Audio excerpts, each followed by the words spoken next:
नीट paper फुटी प्रकरणात नाशिकमधून संशयित आरोपी शुभम खैरनारला काल नाशिकच्या पोलिसांनी ताब्यात घेत सीबीआय पथकाच्या ताब्यात दिलं.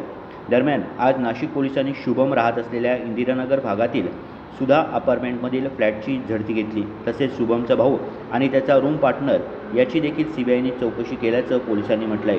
संशयित शुभम खैरनार याला राजस्थान पोलिसांच्या विनंतीनुसार नाशिक पोलिसांनी ताब्यात घेत सीबीआय पथकाच्या ताब्यात दिलंय. नाशिक गुन्हे शाखा 2च्या पथकानं ही कारवाई केली. सकाळी राजस्थान पोलिसांमार्फत एका आरोपीला ताब्यात घेण्याविषयी विनंती आली होती.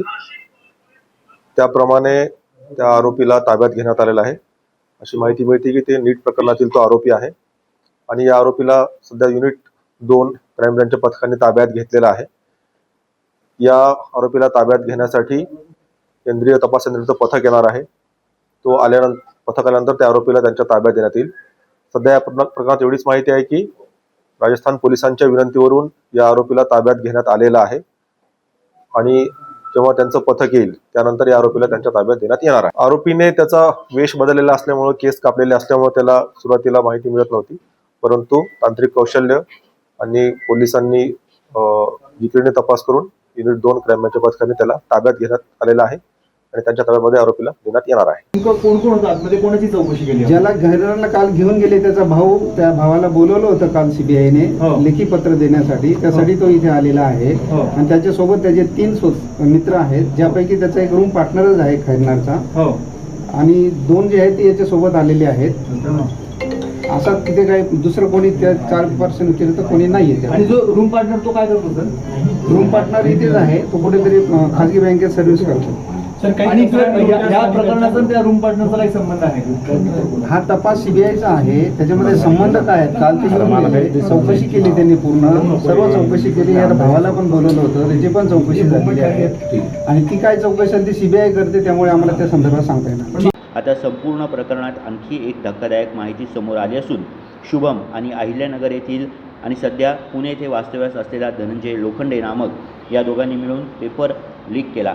शुभम याला धनंजय याने हा नीट पेपर तब्बल 10 लाख रुपयाला विकला होता. त्यानंतर टेलिग्रामच्या माध्यमातून शुभमने हा पेपर पुढे 15 लाखांना विकला.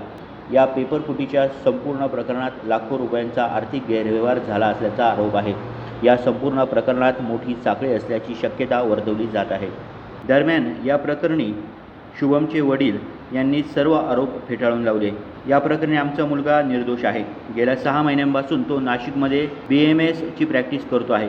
त्याचा या प्रकरणाशी संबंध नसणार आहे. जरी त्याचे या प्रकरणात नाव येत असेल तर त्याची चौकशी व्हावी, अशी प्रतिक्रिया शुभम खैरनारचे वडील डॉक्टर मधुकर खैरनार यांनी दिली आहे.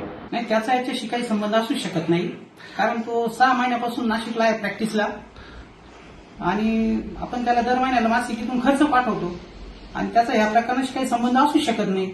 आणि जी काही चौकशी असेल ती शासनाने कायद्यानुसार ती करावी.